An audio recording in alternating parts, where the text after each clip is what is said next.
बिस्मिल्लाहिर्रहमानिर्रहीम। अस्सलाम वालेकुम।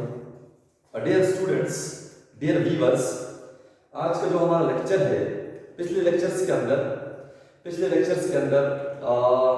मैंने आपके साथ डिस्कस किया कि quartiles for individual series, quartiles for discrete series, quartiles for continuous series और क्वार्टाइल्स होते क्या हैं, मीडियन क्या होता है, ये सारा कुछ पिछले प्रीवियस लेक्चर्स के अंदर हमने डिस्कस किया। We discuss all these topics in previous lectures.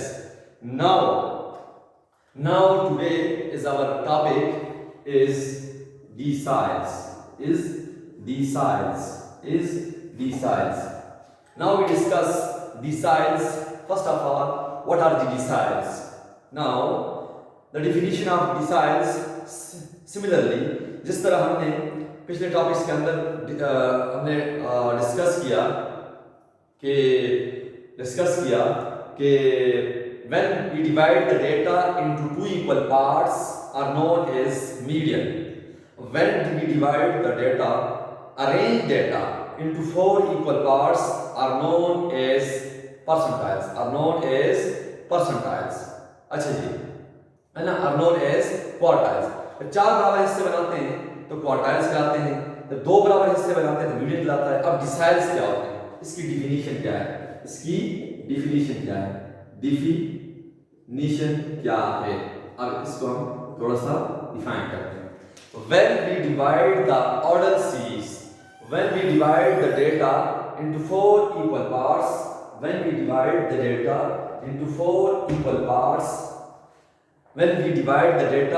into 10 equal parts, जब हम किसी डेटा के 10 बराबर हिस्से बनाते हैं are known as deciles. When we divide the data into 10 equal parts are known as deciles. Okay, जब किसी डेटा सेट के आप 10 बराबर हिस्से बनाते हैं, जब भी किसी भी डेटा सेट के लिए आप 10 बराबर हिस्से बनाते हैं are known as deciles. जब हमने दो हिस्से बनाए थे, हमारे पास एक ही पॉइंट था मीडियन। जब हमने चार बराबर हिस्से बनाए थे डेटा के, तो हमारे पास 3 पॉइंट्स थे, यानी कि Q1 first quartile, second quartile and third quartile.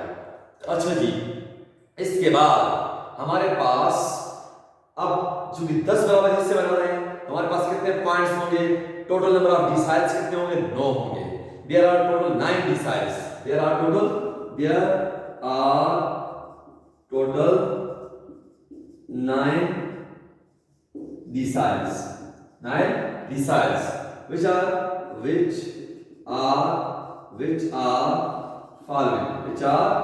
following. Number A, D1. हमारे पास टोटल 9 deciles हैं।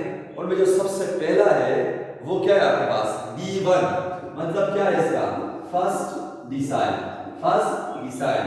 दूसरा क्या है आपके पास? Second decile. First decile D1, second decile D2, third decile D3, fourth decile D4, fifth decile D5, sixth decile, seventh decile, eighth decile, ninth decile. Okay, यहां पर एक पॉइंट लाजमी याद रखिएगा कि जिस तरह आपने कहा था कि Q2 और मीडियन आपस में इक्वल है। क्यों? कि Q2 भी दो बराबर हिस्से बनाता है, मीडियन भी दो बराबर हिस्से बनाता है। इसी तरह डिसाइल्स के अंदर we have fifth decile which divide the series into two equal parts which are also known as median. Fifth decile को आप मीडियन भी कहते हैं। तो इसका मतलब है कि D5 also equal to median, fifth decile also equal to median। यानी कि यहां पे एक रिलेशन बन रहा है।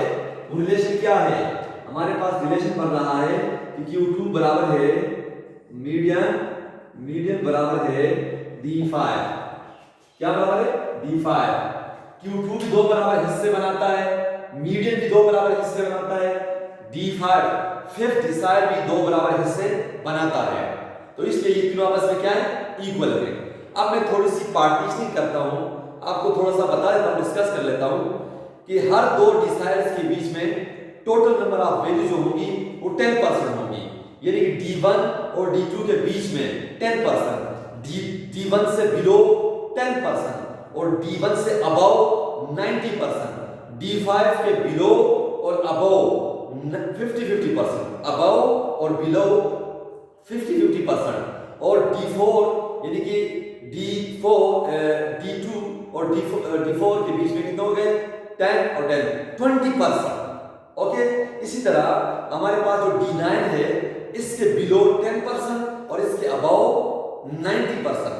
ओके, नाउ हमारे पास एक सीरीज है, हमारे पास, लेट्स से हमारे पास एक सीरीज है। वो सीरीज क्या है आपके पास?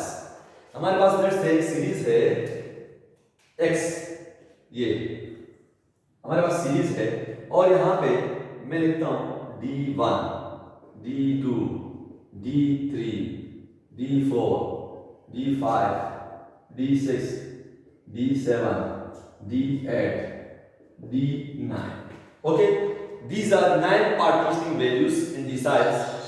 पहला पार्ट, दूसरा, तीसरा, चौथा, पांचवा, अच्छा जी पांचवा, छठा, सातवां, आठवां एंड नौवां and 10. These are the 10 parts. When we divide the data into 10 equal parts are known as deciles. अब इसके बिलो 10%, दोनों के बीच में 10%, इन तीनों के बीच में 30%, इसके अबाव और बिलो 50%, तो ये पार्टीशनिंग ऑफ वैल्यूज हैं। इन दोनों के बीच में 10%, इसके बिलो 50%, इसके बिलो 30%, इसके अबाव 70%, इसके बिलो 40%, और इसके अबाव यानी इसके अबाव 40% और below 60%. These are the values of, these are the partitioning values. अब यहां पे इस तरह हमने मीडियन को फाइंड किया for individual series, for discrete series, फिर क्वार्टाइल्स को फाइंड किया for individual series, for discrete series, for continuous series. इसी तरह हम डिसाइल्स को फॉर इंडिविजुअल सीरीज के लिए डिस्कस करेंगे, फॉर डिस्क्रीट सीरीज के लिए डिस्कस करेंगे, और फॉर कंटीन्यूअस के लिए भी डिस्कस करेंगे। तो सबसे पहले हम इंडिविजुअल के लिए डिस्कस करते हैं। ओके, इंडिविजुअल डेटा कौन सा होता है? अनग्रुप डेटा होता है, जिसके अंदर कोई फ्रीक्वेंसी नहीं होती, कोई ग्रुपिंग नहीं होती। तो उसके लिए मैं पहले थोड़ा सा आपको बता देता हूं कि how we find decile for individual series, how we find deciles for ungroup data. Okay, उसके अंदर जो सबसे पहला स्टेप है, जो सबके अंदर सेम है, वो क्या है कि arrange the data into ascending order या descending order of magnitude. Arrange the data into ascending order या डिसेंडिंग ऑर्डर ऑफ मैग्नीट्यूड, कि आपने डेटा को अरेंज करके लिखना है। दूसरा जो आपके पास स्टेप है डिसाइल्स को फाइंड करने के लिए इंडिविजुअल सीरीज के लिए, वो है apply the formula, apply the formula. तो मैं first of all we discuss individual series, मतलब deciles for individual series, First of all, we discuss deciles for individual series. Individual series कौन सा होता है? जिसमें x, यानी कि आपके पास x1, x2, xn. This is called individual series. आपके पास जो steps क्या है? पहला स्टेप क्या है आपके पास? Arrange the series. चाहे असेंडिंग ऑर्डर में, चाहे डिसेंडिंग ऑर्डर में। दूसरा, अप्लाई द फार्मूला, पहला स्टेप आपने क्या करना है? आपने डेटा को अरेंज करके लिखना है। दूसरा स्टेप आपने क्या करना है, फार्मूला अप्लाई करना है। किसके लिए, इंडिविजुअल सीरीज के लिए। ओके, अब फार्मूला क्या होगा, मैं पहले जनरल फार्मूला डिस्कस करता हूं, क्योंकि मेरे पास एक डिसाइल नहीं है, नो डिसाइल। पहले मैं आपके सामने नो डिसाइल्स को डिस्कस करता हूं, आपके साथ शेयर करता हूं। General decile general formula. Okay, मेरे पास क्या है, मैं लिखता हूं डी आई बराबर है साइज ऑफ आई जर्ब N divide by 10 item, where i बराबर है 1 2 3 अप टू 9 एंड मेरे पास केस कौन सा है, मेरे पास कौन सा है, इवन, लेकिन number of observations, number of n किस बराबर हो, इवन के बराबर हो, यानी कि एन क्या हो, इवन हो। अब यहाँ पे मीडियन के अंदर क्या था, यहाँ पे 2 था, क्वार्टाइल्स के अंदर क्या था, 4 था। अब चूंकि 10 बराबर हिस्से बना रहे हैं डेटा के, तो डिवाइड बाय 10, आई कितना हो गया यहाँ पे 9, और n यहाँ पे लिखा हुआ है, तो n का मतलब है यहाँ पे नंबर ऑफ ऑब्जर्वेशंस क्या होंगे, इवन होंगे। अगर मैं ऑड केस के अंदर जाऊं, आठ के अंदर, टॉप के अंदर, तो क्या लिखूंगा, साइज ऑफ आई जर्वे n प्लस 1 डिवाइड बाय 10 अर्थ आइटम। अब यहाँ पे क्या होगा, 8 होगा, आई क्या होगा, 1 से 9। अच्छा जी, यहां पे ये जो केस है, ये जो फार्मूला है फॉर ऑड केस, और ये जो फार्मूला है for even case, number of observations are even, number of observations are odd. Okay, i की जगह अगर 1 पुट करते हैं 1 2 पुट करते हैं 2 3 पुट करते हैं 3 जो वैल्यू आप पुट करेंगे वही डिसाइल बनेगा आपके पास। अगर आप 1 पुट करते हैं तो फर्स्ट डिसाइल, 2 पुट करते हैं तो सेकंड डिसाइल, 3 पुट करते हैं तो थर्ड डिसाइल, इसी तरह वगैरह वगैरह जो है आपको। मैं 3 के फार्मूले आपके सामने लिखता हूं, ये 2 के, बाकी आपने सारे खुद ही राइट करने हैं, खुद ही आपने लिखने हैं। ओके, मैं सबसे पहले लिखता हूं आपके पास 1 का, v1 बराबर है size of n by 4 earth item. ये फॉर इवन केस, अगर ऑड होगा size of n plus 1 by 4 earth item. ये आपके पास इवन केस, ये आपके पास ऑड केस। इसी तरह मैं लिखता हूं D9, क्या लिखूंगा, साइज ऑफ 9 जब n by 10 अर्थ आइटम फॉर इवन केस। और के लिए क्या होगा, size of 9 जर्वे n plus 1 by 10 अर्थ item. This for even case, odd case, 9 decile. मैंने i की जगह 9 पुट किया तो 9 डिसाइल बन गया, मैंने i की जगह 1 पुट किया तो 1 डिसाइल बन गया। लेकिन याद रखिएगा कि जनरल फार्मूला आपको याद होना चाहिए, आपको आना चाहिए, ताकि बाकी सारे फार्मूले उसके अंदर सिर्फ पुट इन करनी है, उसके अंदर आप सिर्फ आपने i की वैल्यूज डालनी है। ओके, इस तरीके से आप सारी वैल्यूज, सारे फार्मूले आप सीख सकते हैं। अब मैं मूव करता हूं दूसरा केस, डिस्क्रीट केस। कौन सा केस, डिस्क्रीट केस। अब मैं मूव करता हूं दूसरा जो केस है वो है discrete case, deciles for discrete distribution, discrete data, discrete series, ungrouped frequency distribution. यानी कि आपके पास फ्रीक्वेंसी भी होगी और x भी होगा, यानी कि आपके पास ये जो डेटा है x और ये f, ये x1 x2 up to xn, f1 f2 up to fn। इस किस्म के डेटा को आप क्या कहते हैं, डिस्क्रीट। अब क्या लिखेंगे टॉपिक का नाम कि डिसाइल्स फॉर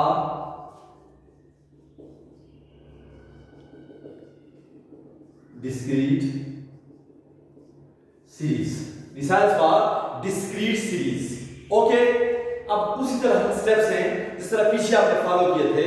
वहां पे क्या था, अरेंज करना डेटा। पहला स्टेप क्या होगा डिस्क्रीट डिस्ट्रीब्यूशन के लिए, डिस्क्रीट डेटा के लिए, कि आपने डेटा को अरेंज करके लिखना है। क्या लिखना है, अरेंज करके लिखना है। दूसरा जो स्टेप है आपने कोमुलेटिव फ्रीक्वेंसीज फाइंड करनी है। और जो तीसरा स्टेप है आपने फार्मूला को अप्लाई करना है, फार्मूला को अप्लाई करना है। अच्छा जी, इस किस्म के डेटा को डिस्क्रीट कहते हैं। और इसके लिए डिसाइल्स को कैसे फाइंड करेंगे, इनके स्टेप्स पे लिखने जा रहा हूं। स्टेप्स क्या है आपके पास, स्टेप्स क्या है आपके पास, स्टेप्स। अब मेरे पास स्टेप्स क्या है, अब देखिए पहला स्टेप क्या है आपके पास, arrange the data if needed. अगर डेटा को अरेंज करने की जरूरत हो, अगर डेटा को अरेंज करने की जरूरत हो तो अरेंज करें। दूसरा find out the cumulative frequencies C dot F find the cumulative frequencies C dot F। अच्छा थर्ड स्टेप क्या होगा, apply the फार्मूला। तीसरा स्टेप क्या होगा, फार्मूला को अप्लाई करना है आपने, अरेंज करना है, cumulative frequencies फाइंड करनी है और डेटा को आपने फार्मूला अप्लाई करना है। अब यहां भी आप general formula for decile use करें और उसके बाद for odd case, for even case putting करें और फार्मूले निकालें।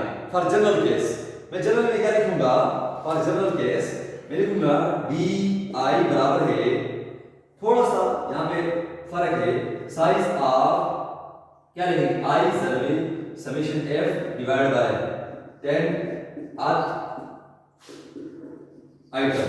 यहां पे आई क्या होगा 1 2 अप टू 9 और समेशन एफ क्या होगा, समेशन एफ का मतलब क्या है, total number of values, total number of observations, total number of items. Summation F को आप स्मॉल एन भी ले सकते हैं, समेशन एफ को आप कैपिटल एन भी ले सकते हैं, जो मर्जी है। लेकिन इस केस के अंदर आपके पास टोटल नंबर ऑफ जो वैल्यूज होंगी, टोटल नंबर ऑफ ऑब्जर्वेशंस होंगे, वो समेशन एफ होंगे। ओके, ये केस किसके लिए होगा, इवन केस के लिए। किसके लिए, इवन केस के लिए। अच्छा जी, मैं दूसरा लिखता हूं आपके सामने कि डी आई बराबर है साइज ऑफ आई सर्वे summation F plus 1 divide by 10 item. यहां पे आई क्या होगा 1 2 अप टू 9 और समेशन एफ यहां पे क्या होगा आपके पास ऑड केस होगा। कौन सा केस होगा, ऑड। अगर number of values, total number of values summation F आपके पास ऑड हुआ तो प्लस 1 करेंगे। आई क्या होगा 1 से लेकर 9 तक होगा। This for odd case, this for even case. सिर्फ फर्क डिस्क्रीट में और डिवीजन में सिर्फ फर्क ये है, वहां पे सिंपल n था, यहां पे समेशन f है। वहां पे total number of values are n, यहां पे total number of values are summation f। तो फिर उसी तरह आप क्या करें, मैं एक दो डिसाइल्स फाइंड करता हूं, बाकी सारे डिसाइल्स आप खुद फाइंड करें।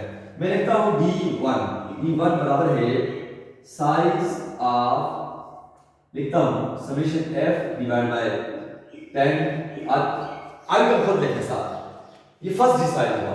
अब मैं लिखता हूं d9 साइज ऑफ, मैं लिखता हूं 9 सर्वे summation f divide by 10 item खुद लिखने, बाकी बार बार लिखने पीछे भी लिखते आ रहे थे। तो फर्स्ट डिसाइड, 9th डिसाइड, इसी तरह 5th डिसाइड, इसी तरह 7th decide, 3rd decide, 2nd decide, 8th decide, 6th decide, ये सारे आप लिख सकते हैं। ये तो मैं इवन केस के लिए। अगर मैं ऑड के लिए पुट करूं, यहां पे 1 पुट करता हूं, यहां पे 1 पुट करता हूं, तो फर्स्ट डिसाइड 9 पुट करता हूं, d9 9 सर्वे समेशन f प्लस 1 9 डिसाइड। सिर्फ i की जगह वैल्यूज पुट करें, सारे डिसाइड निकलते जाएंगे। ये जो मैंने आपके सामने डिस्कस किया सारा, ये इससे पिछला इंडिविजुअल सीरीज के लिए, फिर मैंने डिस्क्रीट सीरीज के लिए डिस्कस किया आपके सामने कि what are the deciles and what are the how we find deciles for individual series, for discrete series, उनके स्टेप्स मैंने आपके सामने डिस्कस किए।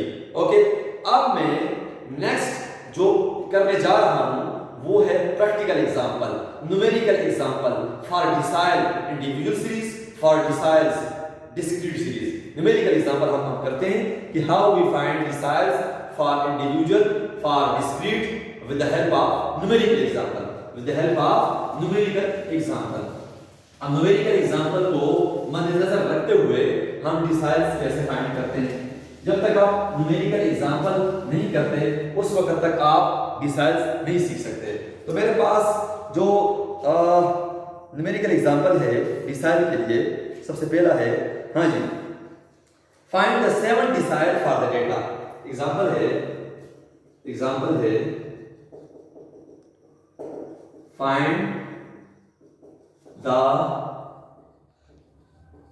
7 decile for the data x बराबर है 68, 50, 32, 21, 54, 38, 59 एंड 44। ये मेरे पास डेटा सेट है। कौन सा है? इंडिविजुअल सीरीज है। यहाँ पे हर एक की फ्रीक्वेंसी इक्वल है। यहाँ पे कोई फ्रीक्वेंसी आपके पास है नहीं, लेकिन हर एक value equal number of repetition, equal number of और रिपीटिशन। अब इसके लिए आपने फाइंड करना है 7 डिसाइड। तो अब n कितना है भाई? 1 2 3 4 5 6 7 1 2 3 4 5 6 7 8। Number of values are even, number of values are even.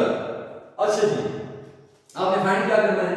Find आपने क्या करना है? d7, यानी कि 7 डिसाइड आपने फाइंड करना है। अब चूंकि इंडिविजुअल सीरीज के लिए सबसे पहला काम आपने क्या करना है? डेटा को अरेंज करके रखना है। अगर इफ नीडेड डेटा को अगर अरेंज करने की जरूरत है तो अरेंज करो, अगर अरेंज करने की जरूरत नहीं है तो अरेंज मत करें। क्योंकि यहाँ पे डेटा अरेंज नहीं है तो हम इसको या तो असेंडिंग ऑर्डर में या डिसेंडिंग ऑर्डर में, मर्जी है आपकी। जिस ऑर्डर में करेंगे आंसर दोनों का सेम आएगा, आंसर दोनों का सेम आएगा। मैं लिखता हूं x लिखता हूं, अरेंज करके लिखता हूं। अरेंज करके क्या लिखता हूं? अरेंज करके लिखता हूं 21 32 21 32 38 44 38 44 50 54 59 50 54 59 66 68 66 यहाँ पे एक वैल्यू मिसिंग है, वो है 66। क्या है? 66। नंबर ऑफ वैल्यूज कितनी है आपके पास? 9। कितनी है? 9। टोटल नंबर ऑफ वैल्यूज कितनी है आपके पास? 9 है। क्योंकि 9 आपके पास ऑड हुआ, 1 2 3 4 5 6 7 8 9, ये वैल्यू आपके पास मिसिंग थी, गलती लिखने में गलती हुई। तो आपके पास टोटल नंबर ऑफ वैल्यूज कितनी है? 9। Number of values are odd. d7 हमने फाइंड कर रहे हैं, ये आपने अरेंज करके लिख लिया। इसके बाद हमने क्या करना है? फार्मूला अप्लाई करना है d7 का। d7 बराबर है साइज ऑफ 7 जरबे, चूंकि ऑड है n+1 डिवाइड बाय 10 अर्थ आइटम। d7 बराबर है साइज ऑफ, वैल्यूज पुट करेंगे, 7 जरबे 9+1 डिवाइड बाय 10 अर्थ आइटम। ओके, अब कैलकुलेटर हाथ में लें और 9+1 10, 10 मल्टीप्लाई बाय 7 70, 70 डिवाइड बाय 10, ये हमारे पास आता है, ये हमारे पास आता है 7। क्या आता है? d7 बराबर है साइज ऑफ 7 आइटम, 7 आइटम। अब इस 7 का मतलब क्या है? कि जो अरेंज डेटा है, अरेंज डेटा है, इस अरेंज डेटा सेट के अंदर मेरे पास जो 7 नंबर पर वैल्यू है वो मेरे पास d7 है। 1 2 3 4 5 6 7।